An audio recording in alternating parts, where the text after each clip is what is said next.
Au cœur de la forêt de Brocéliande, là où les légendes s'entremêlent avec la réalité, vit Anne.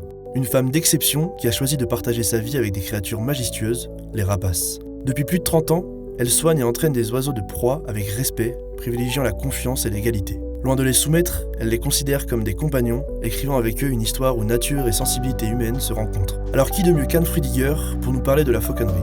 Bonjour, je m'appelle Anne Frödiger, je suis fauconnière et professeure de piano.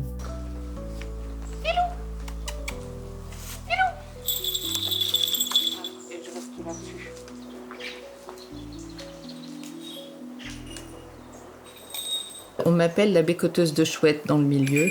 Ça me dérange absolument pas. C'est un peu mes enfants à force. Les miens en tout cas. Mais pour moi, les rapaces représentent la perfection dans le monde animal. Ce sont des oiseaux qui sont totalement autonomes et conçus d'une manière parfaite pour arriver à survivre dans un monde qui n'est pas évident pour eux.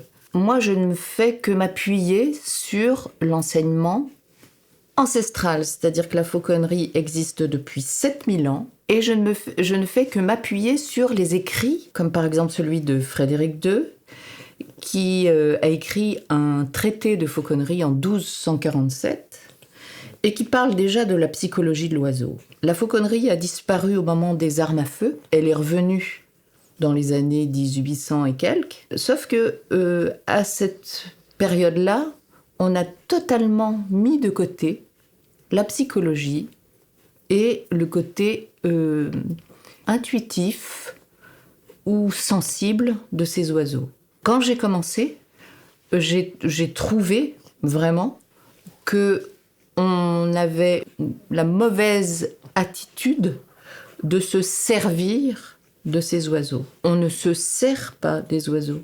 On est amis avec ces oiseaux, compagnons de ces oiseaux, dans un but commun, c'est se nourrir. Donc c'est totalement différent, c'est-à-dire qu'on va prendre en considération les sentiments de l'oiseau parce qu'ils en ont. C'est là la grande différence. C'est ce que je dis depuis 30 ans.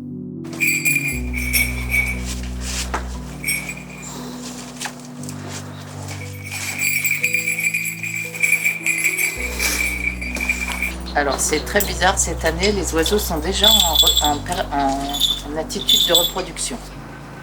C'est absolument aberrant, parce que les grands-ducs, ça y est, elles sont déjà en...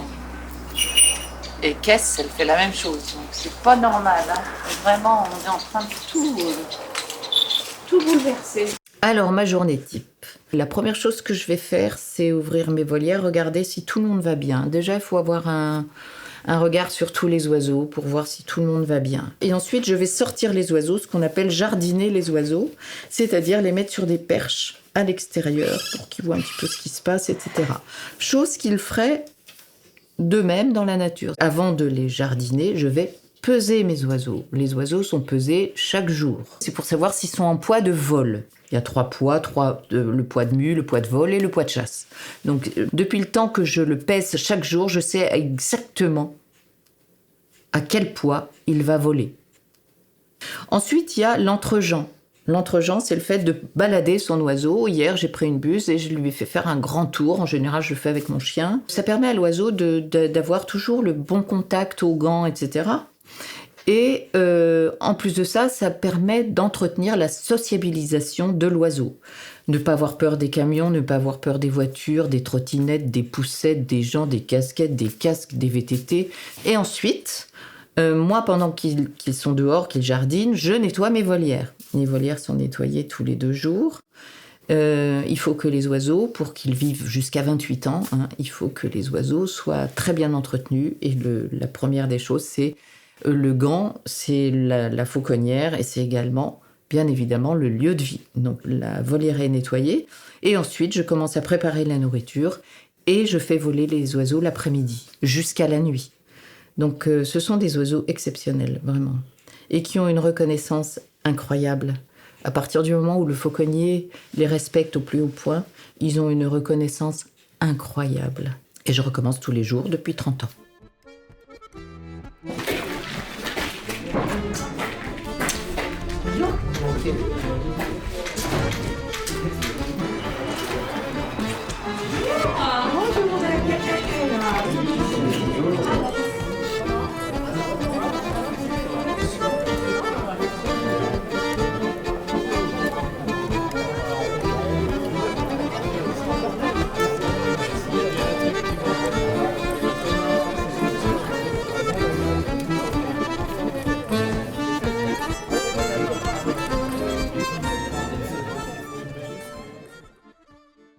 Et après, je donne mes cours de piano quand même.